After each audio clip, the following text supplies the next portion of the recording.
예, 오늘 우리는 지난해에 이어서 계속해서 잠언 말씀을 지금 공부하고 있습니다. 아마 올해 이제 그래도 24장이면은 거의 이제 끝 부분에 와 있는 중이죠. 예. 잠언의 내용을 보면 일반적으로 소위 말하면 동양에서 얘기하는 이 동양의 지에서 사소경을 포함해서 노노맹자 뭐 이런 내용들에 있는 것들과 유사한 내용들이 상당히 많이 있습니다. 그것은 이 땅에서 우리가 하나님께서 한 인간으로서 우리가 살아가야 할 때 어떻게 지혜롭게 살아야 되는지를 우리에게 짧은 경구 형식으로 이렇게 잠언의 형식으로 운율을 달아서 이렇게 우리에게 알려주시는 것이고요. 또 이 세상 사람들도 자신들의 삶 속에서 살다 보면 체험에 입각해서 그와 같은 지혜서들이 이 세상 곳곳에 어딜 가든지 다 있죠. 그러나 하나님께서 주신 말씀만이 우리에게는 유일한 최종적인 권위이고 그 나머지 모든 것들은 참조죠. 만약에 그와 같은 것들이 성경에 일치한다면 우리는 당연히 받아들이는 것이고 또 그렇지 않은 경우에는 우리가 분별해서 참조용이겠죠. 심지어는 소위 말하는 이 이스라엘 백성들의 지혜서로 알려져 있는 탈무드라든가 이런 것도 함부로 우리가 있는 그대로 받아들이면 당연히 안 됩니다. 탈무드는 상당히 성경에서 벗어난 내용들이 많기 때문에 탈무드 그 이스라엘 사람들이 구약 성경을 해석해 가지고 만든 건데 왜 이렇게 또 세상적으로 탈무드라고 하는 것이 많이 알려져 있기 때문에 맹목적으로 그리스도인들이 그걸 긍정적으로 생각하시는 경향이 있는데 그건 조심하셔야죠. 성경에 맞는 내용도 있고 아닌 내용도 있다는 것을 우리가 정확하게 아셔야 됩니다. 그렇죠? 네, 그래서 하나님께서 욥기서부터 시작해서 솔로몬의 아가까지 5가지 책, 이것을 지혜서라고도 하고 또는 시의 형태로 쓰여졌다 해서 시가서라고도 하고 예수님께서도 이 부분에 대해서 말씀을 하셨는데 그래서 특별한 성경에서의 특별한 부분이다. 왜냐하면 하나님께서 실질적인 삶에서 적용하기 위해서 암송하기 좋게 다 운율에 맞추어서 시의 형태로 우리에게 주어져 있다 그랬습니다. 자, 그래서 우리는 지금 잠언 1장서부터 시작해서 한 구절 한 구절 우리가 지금 읽어오는 가운데 24장에 와 있습니다. 자, 24장 우리는 지난 시간에 18절까지 봤죠.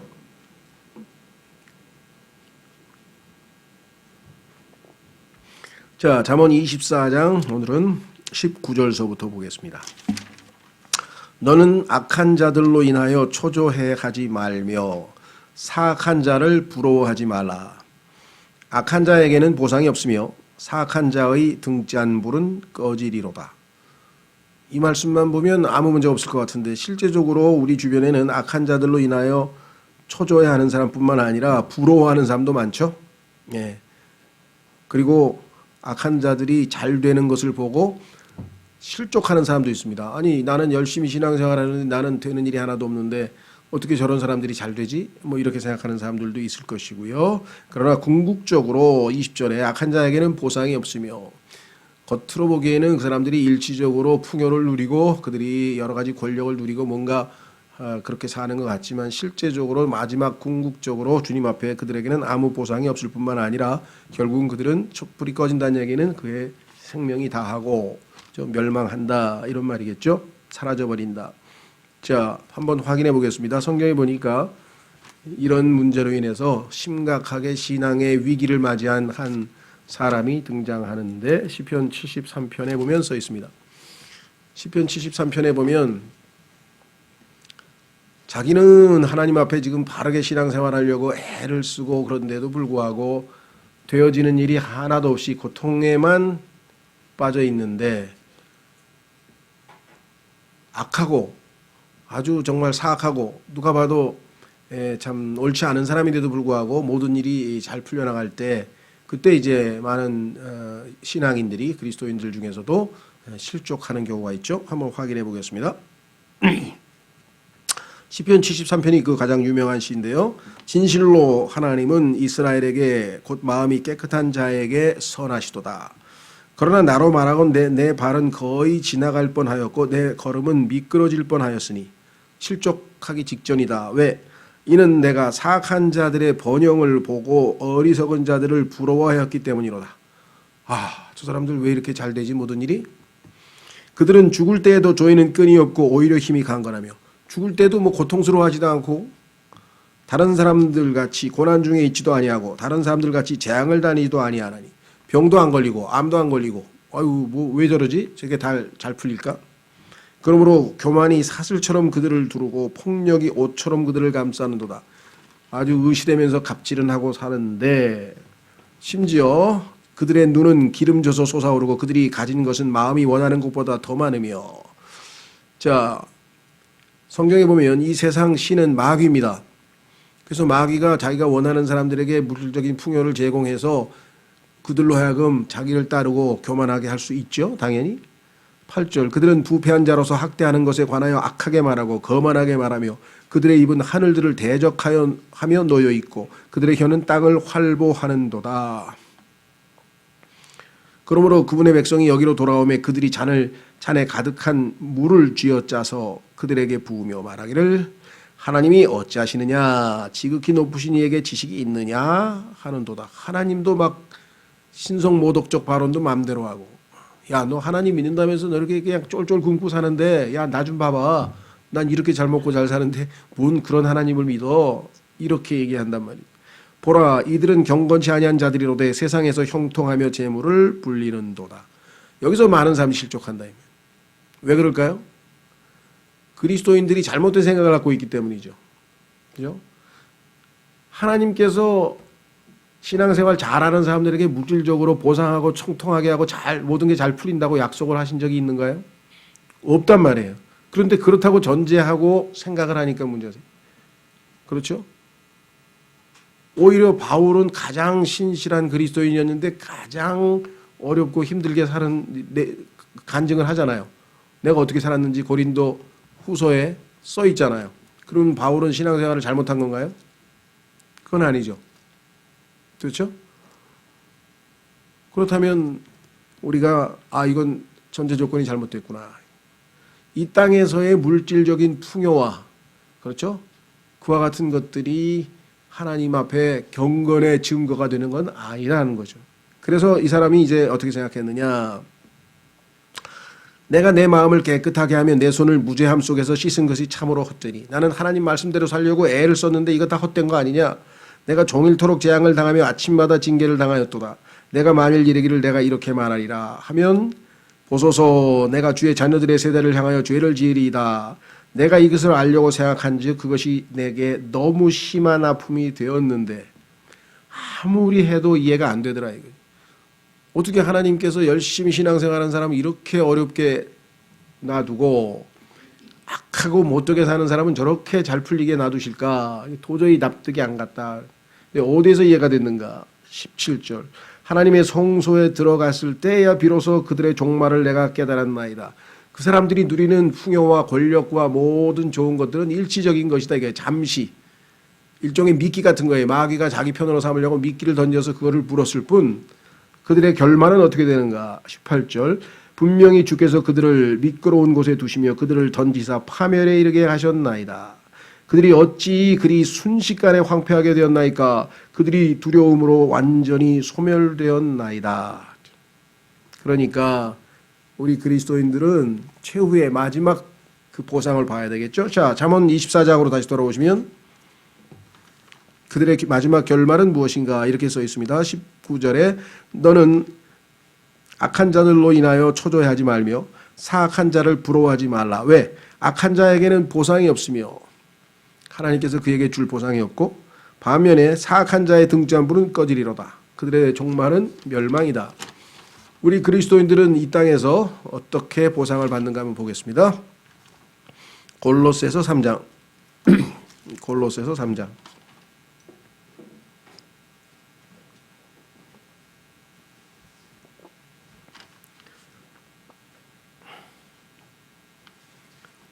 22절 골로새서 3장 22절 종들아 육체에 따라 너희의 주인된 자들에게 모든 일에서 순종하되 사람들을 기쁘게 하는 자들같이 눈으로 섬기지 말고 오직 하나님을 두려워하여 단일한 마음으로 하라.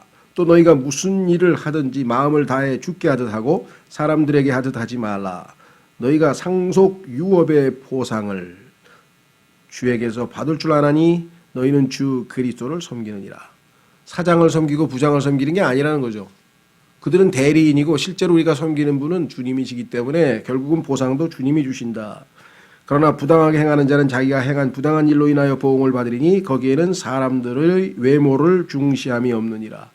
하나님께서는 외적인 조건, 저 사람은 원래부터 이 사장 집안이니까 내가 봐줘야 되겠다든가, 아니면 저 사람은 원래부터 좀 천민 출신이니까 하나님이 좀 무시해야 되겠다든가, 이런 외적인 그의 혈통, 학력, 사회적인 지위, 이런 모든 것들은 하나님에게 고려 대상이 아니라 하나님 앞에 어떠한 순전한 마음으로 하나님을 섬겼는가가 결정적으로 적용이 된다는 것이겠죠. 자, 다시 돌아오시면 이 19절, 20절은 어떤 의미에서 중요하냐.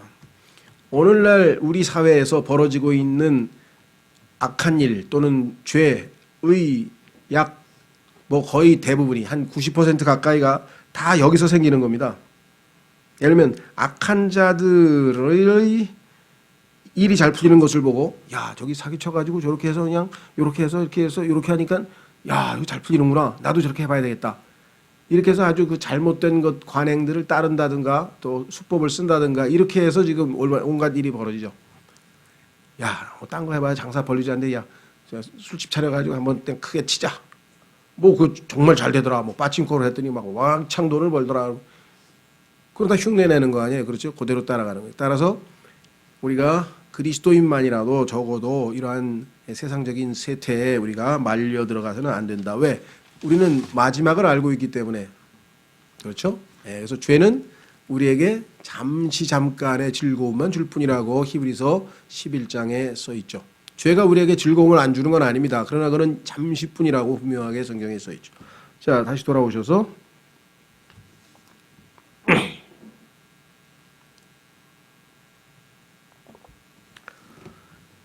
학생들도 마찬가지예요. 야, 저 친구 지난번에 공부도 못하는 애가 왜 저렇게 갑자기 성적이 좋아졌지? 저게 다 예를 들면 뭐라죠? 컨닝, 옛날에는 컨닝이라는데 요즘은 그런 말 쓰나요? 하여간 어떤 수법을 써가지고서는 사전에 미리 문제를 유출을 했던, 아니면 무슨 손에다가 베껴가지고 몰래 보고 썼던, 하여간 그런 정상적이지 않은 방법으로 막 성적이 좋아졌어. 좋아, 나 다음번도 나도 한다.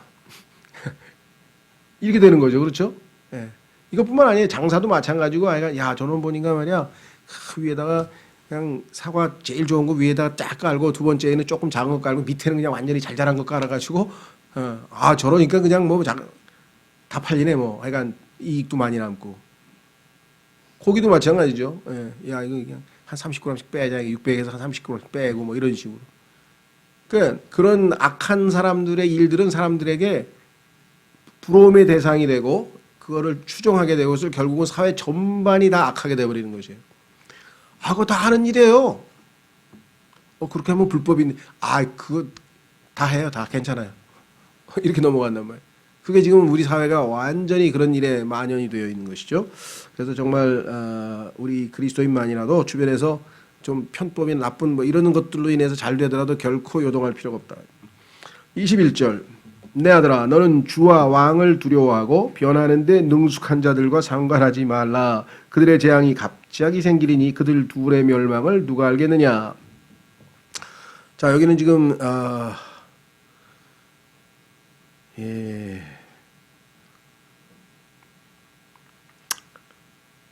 주와 왕을 두려워하고 라고 되어 있죠. 주님은 당연히 온 우주 만물의 창조주이시니까 당연히 우리가 두려워하고, 그 다음에 하나님께서 그 권위를 위탁하셔서 위임을 한 사람이 지금 왕으로서 하나님이 세우신 거죠. 하나님이 세우시지 않은 왕이 없다고 성경이 분명히 말씀했습니다. 로마서 13장에. 그래서 그 둘을 존경하는 것은 너무나 당연한 것이고요. 두려워하고, 그 다음에 두 번째, 이거는 우리가 이미 오랫동안 여러 번에 걸쳐서 잘 상식적으로 알고 있는 일이고, 두 번째는 변하는 데 능숙한 자들과 상관하지 말라.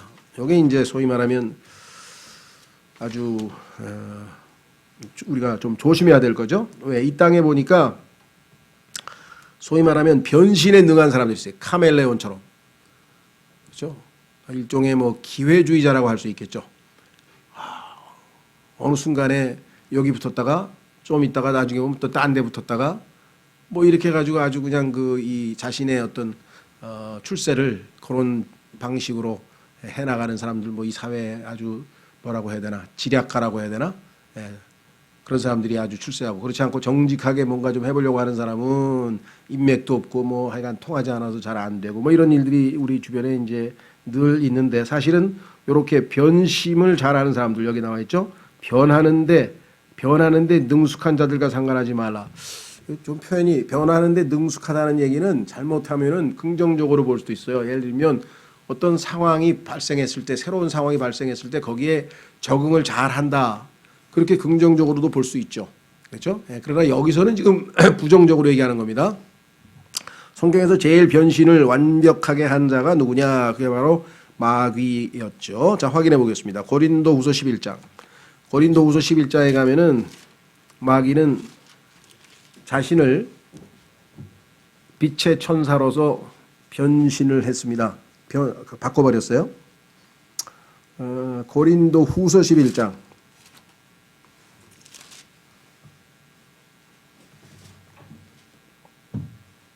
12절서부터 보시면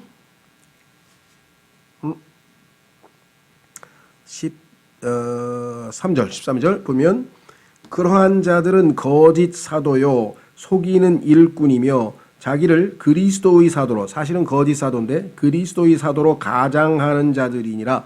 그것은 결코 놀랄 일이 아니니 사탄도 자기를 빛의 천사로 가장하느니라.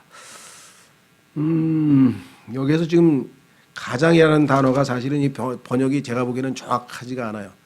가장이라고 하는 것은 사실은 아닌데 자기가 그런 것처럼 흉내내는 거잖아요. 그렇죠? 가장. 어떤 사람이 가장한다는 얘기는 그런 얘기죠. 근데 여기서는 가장이라는 단어가 아니라 완전히 변신한다는 거예요. 완전히 변신을 해서 마귀는 자기 스스로를, 나는 사실은 마귀인데 빛의 천사로 이렇게 위장을 해가지고 가장을 해가지고 내가 쏘게 먹어야지, 이게 아니라 완전히 자기 자신이 빛의 천사라고 스스로를 생각하고 있는 거예요. 스스로를. 그래서 여기서 트랜스포음드라고 하는 단어는 가장하고는 조금 뉘앙스가 다릅니다. 완전히 자신을 그렇게 변신해가지고 아주 완전히 스스로를 그렇게 해서 생각하는 사람들, 여기 나와 있는 사람들, 거짓 사도인데도 자기는 그리스도의 사도래.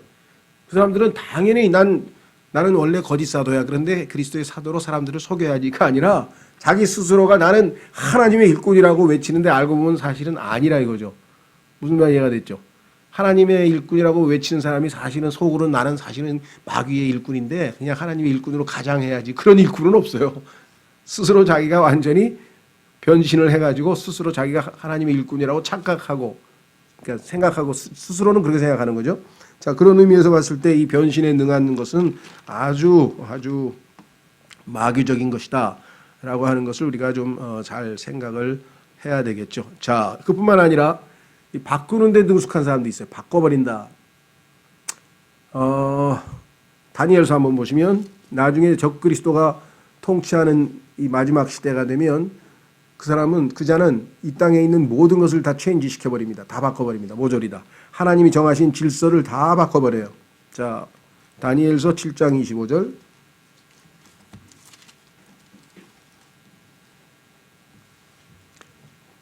지금 현재 모르겠어요. 저는 정치적인 의도는 전혀 없고요. 제가 하는 얘기는 정치적인 발언하고는 상관이 없이, 다만 지금 현재 우리 사회의 근간을 너무나 급격하게 그냥 막 바꿔 제끼는 통에 지금 부작용이 엄청나게 일어나고 있습니다. 그렇죠? 변화가 올바른 원칙하에 향상, 개선, 그런 의미에서는 좋은 의미로 개혁이라고 할 수 있어요. 그런데 기존의 질서를 완전히 무너뜨려서 결론적으로 열매가 혼돈으로 만약에 나온다면 그것은 잘못된 변화죠. 그렇죠? 자, 한번 보겠습니다. 다니엘서 7장 25절에 적그리스도가 등장하는데요. 이 자는 어떤 자냐? 바로 이러한 자입니다. 또 그가 지극히 높으신 이를 대적하려고 엄청난 말들을 하며, 계시록에 보면은 그의 입에서 신성 모독적인 발언이 막 튀어나옵니다. 뿐만 아니라 지극히 높으신 이의 성도들을 지치게 하고 이스라엘을 괴롭히죠. 그 다음에 보세요. 또 뭐를 바꾼다고요? 때와 법을 바꾸려고 할 것이며, 때라고 할 때는 뭐 요즘 얘기하면은 달력고 같은데, 즉 사회 전반적인 시스템이 지금 우리가 그레고리안이라고 하는 그 교황이 만든 그러한 달력으로 지금 우리가 이 모든 시간 계산을 하는데, 이것도 바꾸고요. 우리 보통 일본도 지금 뭘 바꿨죠. 무슨 누구야? 천황이 이렇게 아들로 교체되면서 무슨 그 소하에서 뭐로 바꿨죠, 지금. 뭐 그런 식으로 때를 바꾸는 거예요. 완전히 계산도 바꿔버리고. 그 다음에 두 번째는 법을 바꿔버립니다. 현재 우리나라는 남성과 여성, 성은 두 개밖에 없어요. 그런데 앞으로 남성, 여성, 중성, 4분의 3성, 뭐 한 대여섯 개 만든다고 지금 나와야 돼. 그래, 너는 남성도 아니고 여성도 아니고 너는 중성이다. 근데 중성인데 여성지향적 중성, 너는 남성지향적 중성, 그래가지고 5개로 만든대, 5개 지금 성을. 그럼 이거는 얼마나 혼돈을 가중시키는, 즉 바벨이죠. 혼돈을 가중시키는 변화인데, 이러한 변화를 적그리스도가 와서 이 사회의 모든 하나님이 세우신 질서를 다 망가뜨리게 될 것이다. 지금 벌써 시도되고 있어요. 지금 앞으로는 남성, 여성 이거 표시하면 안 된대. 거기다가 쓸 때 자기는 남자자 여자니 그냥 F하고 M 이렇게 써야 되는데 그거 하면 안 된다 이게. 예. 중간에 하나 써야 돼 또. 그 다음에 여성지향적 남성이냐 남성지향적 5개로 구분하는데 5개 성으로. 그걸 이제 앞으로 성교육을 시킨다는 거예요. 그럼 가면서 난 남성이야. 이제 뭐 어마어마한 혼동이 생기. 이게 예를 들면 가장 단적인 것으로 나와서 지금 뭐 반대 투쟁도 뭐 아주 굉장히 지금 있는 모양인데요. 어쨌거나 하여간 함부로 막 이걸 바꿔버리면 이거 보통 심각한 문제가 아니라, 제일 심각한 문제가 어디서 생겼느냐. 자, 하나님을 우상으로 바꿔버린 게 이 땅의 인간의 타락의 가장 상징적인 사건이라고 로마서 1장에 써 있어요. 한번 확인해 보겠습니다. 로마서 1장.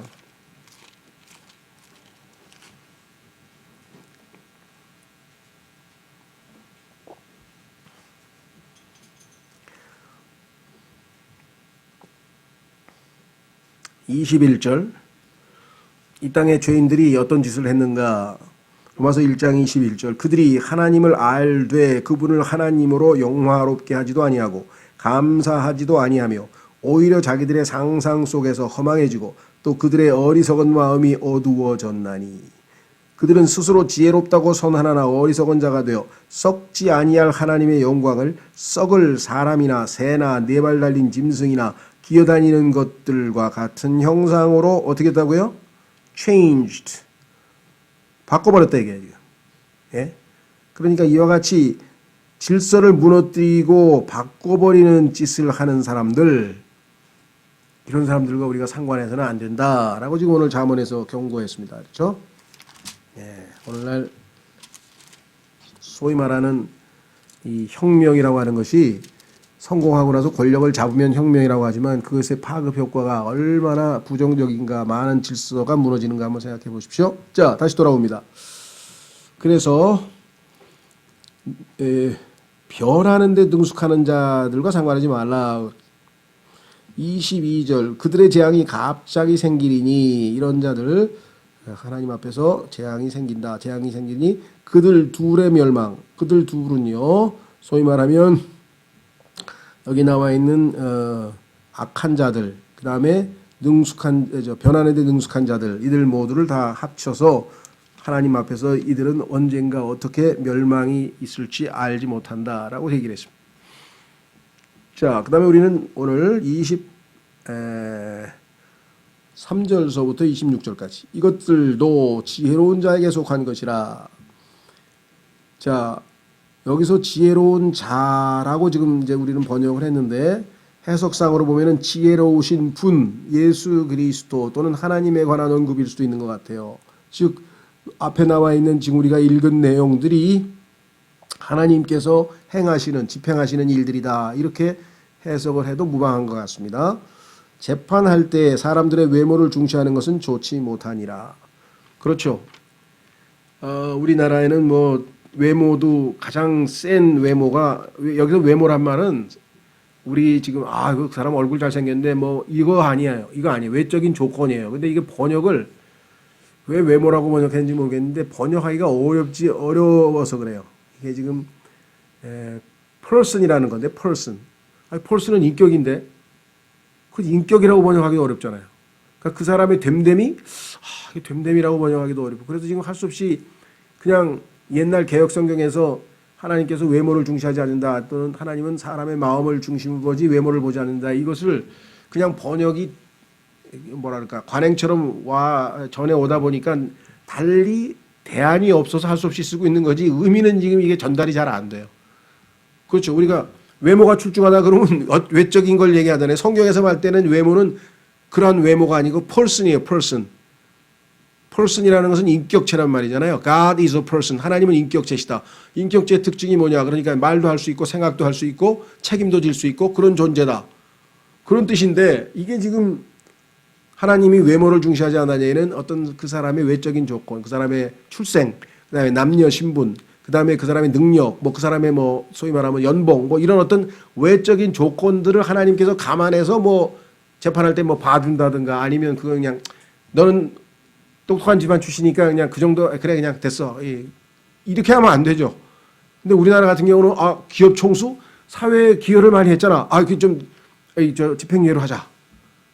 넌 보니까 뭐 그냥 어렸을 때부터 순전히 아주 가난한 집에서 살아가지고 넌 아무런 그 소위 말하면 스펙이 없으니까 넌 그냥 실형을 때린다. 뭐 이런 식으로 하면은 이건 정말 하나님 보시기에 악한 거라는 거죠. 그래서 하나님은 중심, 우리의 마음 중심을 보시지 외적인 여건, 조건, 내가 갖추고 있는 것, 스펙 이런 것을 보시는 분이 아니다. 이렇게 봐야 되는데 이걸 할 수 없이 특정 단어가 없다 보니까 그냥 외모라. 그래서 영어로는 이게 person이라는 단어라는 것을 좀 여러분들이 주목을 좀 하셔야 될 것 같습니다.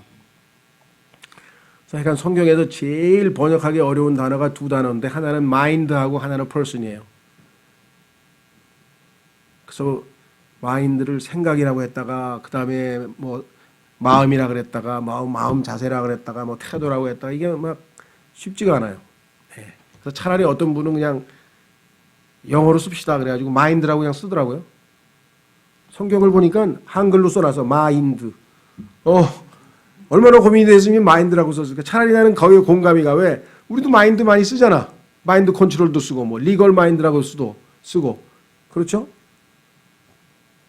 차라리 마인드라고 해야 의사소통이 정확하게 되겠다고 판단을 한 거예요. 왜? 여기서는 마음이라고 해서 우리는 마음이라고 번역이 되면요.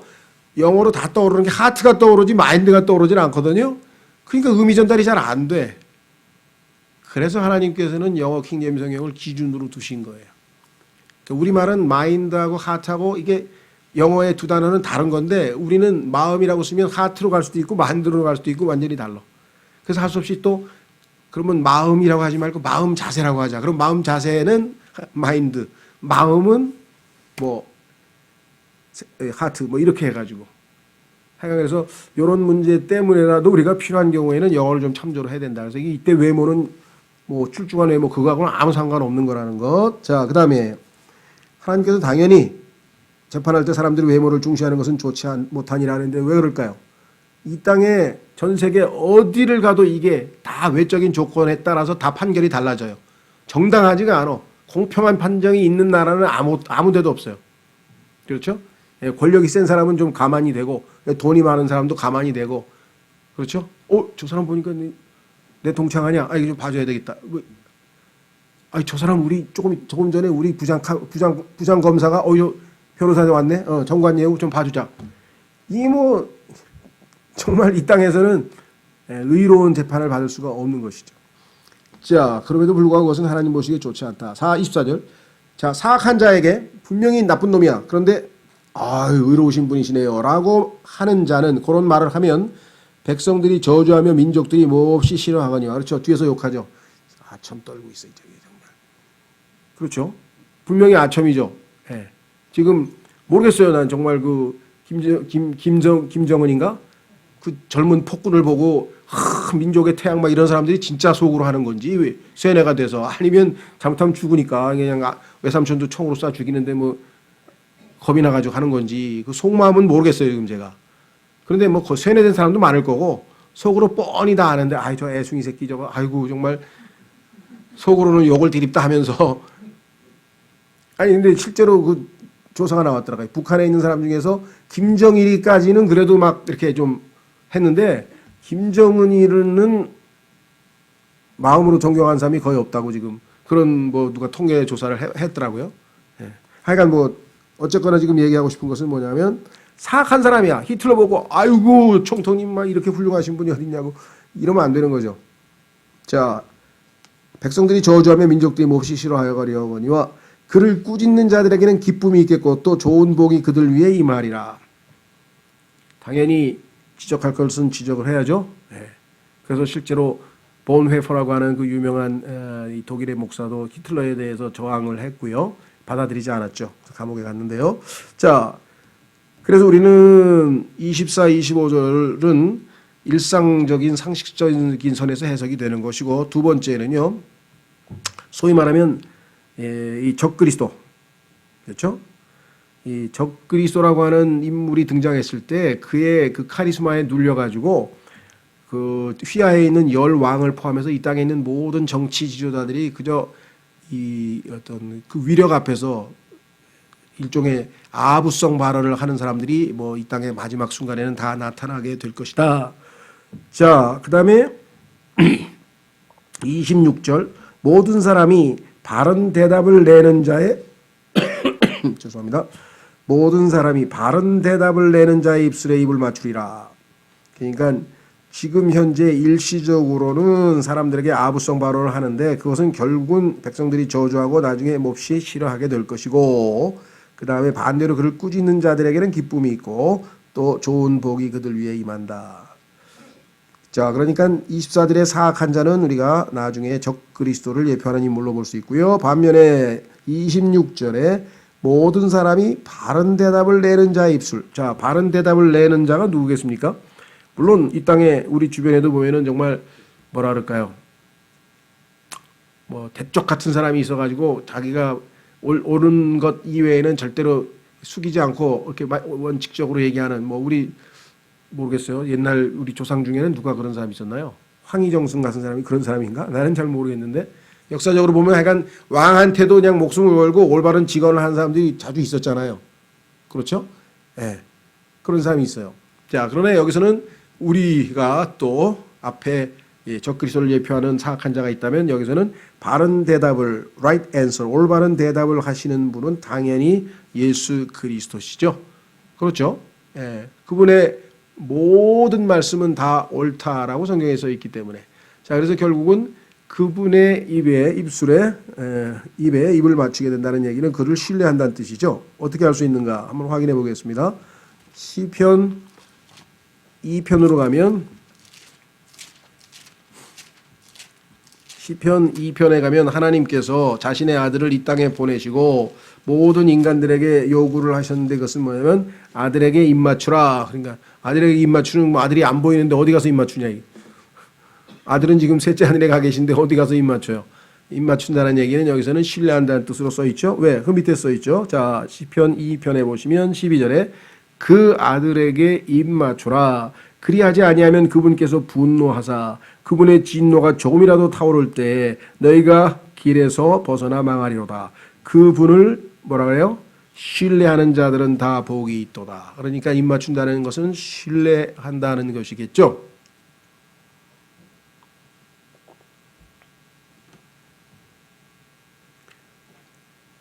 예전에는요, 이 동양 사람들은 그 인사할 때 보면은 서로 이렇게 양쪽 볼에다가 입을 맞췄잖아요. 그렇죠? 양쪽 볼에다가. 그럴 때 상대방을 신뢰하지 아니하면 가서 입을 맞출 수가 있겠어요, 없겠어요? 만약에 상대방에게 입 맞추러 갔는데 상대방이 딱 노리고 있다가 손에 칼을 쥐고 있다가 툭 찌르면 어떻게 될까요? 그럼 죽는 거죠. 그러니까 가서 상대방에게 입 맞춘다는 얘기는 완전히 100% 신뢰하지 않고서는 그렇게 할 수 있는 행동이 못 된단 말이죠. 그렇죠? 자, 그래서 여기 보시면 아들에게 입 맞추라는 얘기는 아들을 사랑하라는 뜻도 있고 아들을 신뢰하라는 뜻도 있고 다양한데 결국은 우리 그리스도인 신약적으로 보자면 당연히 그분을 신뢰하고 믿는 것이죠. 그렇죠? 하나님께서 이 땅에 있는 모든 인간들에게 요구하는 것은 딱 하나입니다. 하나님께서 이 땅의 모든 죄의 해결책으로 이 땅의 모든 죄악의 해결책으로 하나님이 제시하신 자신의 아들 예수 그리스도를 어떻게 대하는가, 그분을 믿고 받아들이는가, 그분을 거부하는가에 따라서 이 땅에 존재하는 모든 한 인간, 모든 각자 인간들의 운명이 결정이 되는 거예요. 여기 써 있잖아요. 입 맞추라, 그분을 믿으라. 그렇지 않으면 어떻게 돼요? 그분께서 분노하사 그분의 진노가 조금이라도 타오를 때 너희가 길에서 벗어나 망하리로다.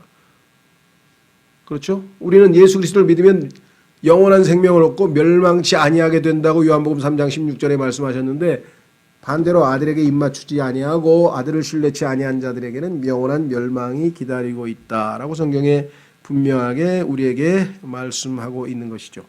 자, 성경에서는 그래서 예수 그리스도의 입술에 대해서 뭐라고 얘기하는가 한번 확인해 보겠습니다. 자, 시편 이사야서 50장 4절에 보면 이사야서 50장 4절 하나님께서 예수님께 학자의 혀를 주셨다 그랬어요. 그러니까 지혜로운 학자의 혀를 주셔서 예수님은 그분의 입술에서는 항상 은혜롭고 지혜롭고 올바른 말씀만이 흘러나온다. 이사야서 50장 4절 주 하나님께서 학식 있는 자의 혀를 내게 주사 내가 피곤한 자에게 때에 맞는 말을 할 줄 알게 하시나니 그분께서 아침마다 일깨우시되 나의 귀를 일깨우사 학식 있는 자같이 듣게 하시는도다. 여러분들이 사복음서를 읽어보면 예수님께서 사람들과 대화하실 때 대부분의 사람들은 다 뭐라 그랬습니까? 그분의 doctrine, 교리에 다 놀라더라. 그렇죠? 또 백부장은 내가 여태까지 평생 동안 이분처럼 말씀하시는 분을 만난 적이 없습니다 하고 바리새인들에게 가서 보고를 했어요. 너 우리가 시키는 일 하라고 왜 그냥 왔어요? 그랬더니 아유 그분은 내 평생 동안 그렇게 말씀하시는 분을 들어본 적이 없습니다. 그들은 바리새인들과 달리 그분의 말씀에는 권위가 있더라 이런 표현도 나오고요. 예수님께서 질문에 답할 때마다 다 뭐예요? 그들이 유구무원이더라. 들으니까 너무나 지혜로운 말씀에 입이 다물어져 가지고 대답을 할 수 없었던 상황에 놓여 있다. 그러니까 아마 사복음서를 읽으신 분은 그분의 혀가 정말 얼마만큼 지혜롭고 학자의 혀를 가졌는지 아마 알 수 있죠. 그렇죠? 네. 그래서 아무도 예수님의 말에 대꾸 한번 제대로 할 수 없는 그렇게 지혜로운 답변을 하셨다는 거죠. 자, 그렇다면 거기까지는 우리가 뭐 충분히 이해하는데 예수 그리스도께서 여러분과 저에게는 어떨까요?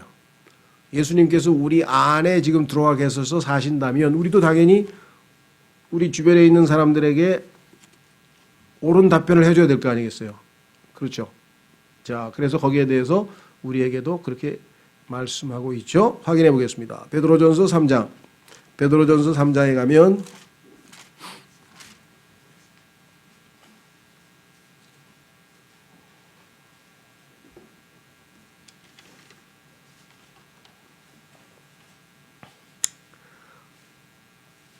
(15절)